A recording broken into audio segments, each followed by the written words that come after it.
bahasa Sunda, awewe bahasa Sunda, bahasa buhuna naon? Sebutkeun Hang. Awewe bahasa buhuna. Buhun Sunda baheula. Bahasa Sunda awewe. Ewe. Oh. Iya. Betul, buka Google. Kumaha sih?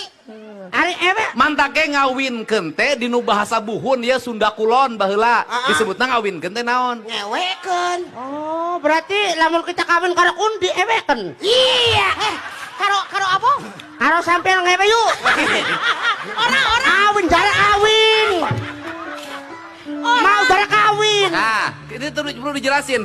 Nanti jangan dipotong-potong di media sosial. Awas, Ki. Ini kita ini urusan bahasa. Kena kah? Nu tadi memek. Wow. Geus. Oh my God. Sok, sini dulu.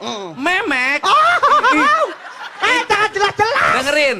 Memek itu kalau dalam bahasa kedokteran disebutnya pagina. Pagina bari bugina.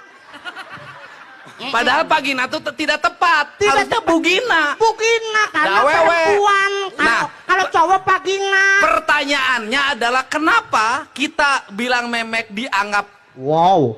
jorok, Benar. dianggap jorang, bilang pagina tidak. Tidak. Kan dua-duanya bahasanya sama. Problemnya apa? Kedokteran kita bukan berasal dari tanah Sunda. Kalau ilmu kedokteran berasal dari tanah Sunda, orang Inggris akan bilang memek.